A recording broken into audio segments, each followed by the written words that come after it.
Melintasi hutan saat mentari cerah, nampak seketika tergantung buah merah. Inilah pekerjaan yang dikehendaki Allah. Hendaklah kamu percaya kepada Dia yang diutus Allah. Saya Pastor Petrus Suharjono SCY mengaturkan kepada Anda sekalian salam kasih hati kudus Yesus dan berkat Allah yang Maha Kuasa, dalam nama Bapa dan Putra dan Roh Kudus. Amin. Pada kesempatan ini bersama-sama kita akan mendengarkan dan sekaligus merenungkan bacaan Injil dari Injil Yohanes bab 6 ayat 22 sampai 29. Bacaan Injil ini juga menjadi bahan permenungan kita dalam perayaan Ekaristi Hari Biasa Pekan Paskah ketiga, Senin 5 Mei 2025. Setelah Yesus mempergandakan roti, keesokan harinya orang banyak yang masih tinggal di seberang danau Tiberias melihat bahwa di situ tidak ada perahu selain yang dipakai murid-murid Yesus. Mereka melihat juga bahwa Yesus tidak turut naik ke perahu itu bersama-sama dengan murid-muridnya, dan bahwa murid-muridnya saja yang berangkat. Tetapi sementara itu beberapa perahu lain datang dari Tiberias ke dekat tempat mereka makan roti sesudah Tuhan mengucap syukur atasnya. Ketika orang banyak melihat bahwa Yesus tidak ada di situ dan murid-muridnya juga tidak, mereka naik ke perahu-perahu itu lalu berangkat ke Kapernaum untuk mencari Yesus. Ketika orang banyak menemukan Yesus di seberang laut itu, mereka berkata kepadanya, "Rabi, bila mana engkau tiba di sini?" Yesus menjawab, "Aku berkata kepadamu, sesungguhnya kamu mencari aku bukan karena kamu telah melihat tanda-tanda, melainkan karena kamu telah makan roti itu dan kamu kenyang. Bekerjalah bukan untuk makanan yang akan dapat binasa, melainkan untuk makanan yang bertahan sampai kepada hidup yang kekal, yang akan diberikan Anak Manusia kepadamu. Sebab Dialah yang disahkan oleh Bapa Allah dengan meterainya." Lalu kata mereka kepadanya, "Apakah yang harus kami perbuat supaya kami mengerjakan pekerjaan yang dikehendaki Allah?" Jawab Yesus kepada mereka, "Inilah pekerjaan yang dikehendaki Allah, yaitu hendaklah kamu percaya kepada Dia yang diutus Allah." Demikianlah sabda Tuhan. Terpujilah Kristus. Selamat pagi Bapa, selamat pagi Yesus, selamat pagi Roh Kudus. Terima kasih atas anugerah-Mu, semalam telah berlalu. Saudara-saudari yang terkasih, selamat pagi. Bagaimana kabar Anda hari ini? Semoga selalu sehat, berbahagia, bergembira, bersukacita luar biasa, dan senantiasa merasakan kasih dan penyertaan Tuhan di hari yang baru ini. Semoga Anda sekalian, kita semua tetap tekun dan setia saling mendukung dan mendoakan satu sama lain. Kita berdoa juga untuk panitia tabisan dan seluruh umat beriman supaya dengan semangat persaudaraan, semangat kebaikan hati mempersiapkan upacara tahbisan Uskup Timika pada tanggal 14 Mei nanti.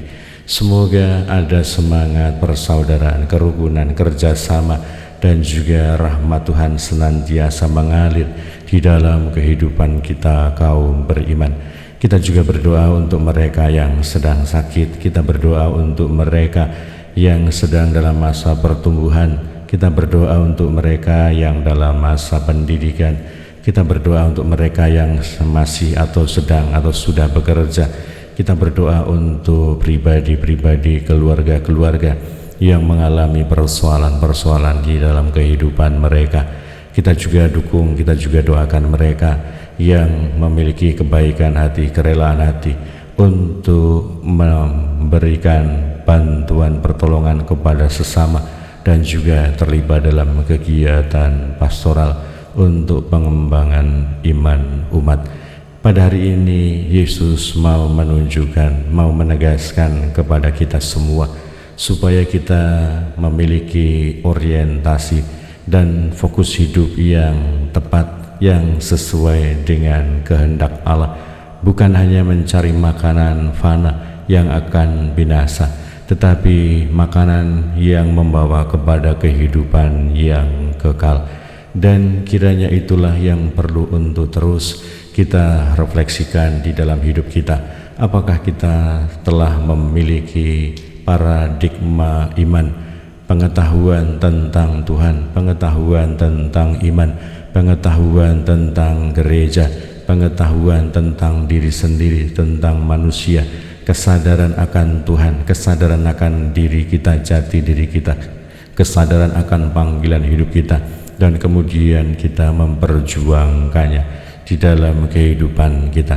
Semoga kita tidak keliru untuk berorientasi, semoga kita tidak keliru untuk menentukan arah hidup, semoga kita tidak salah menentukan fokus perjuangan kehidupan kita. Semoga kita senantiasa mengarahkan diri, pikiran, paradigma, perasaan, kehendak hidup kita hanya kepada kesatuan dengan Allah, persaudaraan di antara kita, kasih kepada Tuhan, dan juga senantiasa mengupayakan pertumbuhan iman, kekuatan harapan, dan semakin meluasnya kehadiran cinta kasih Allah, kehadiran kerajaan Allah di dalam kehidupan kita.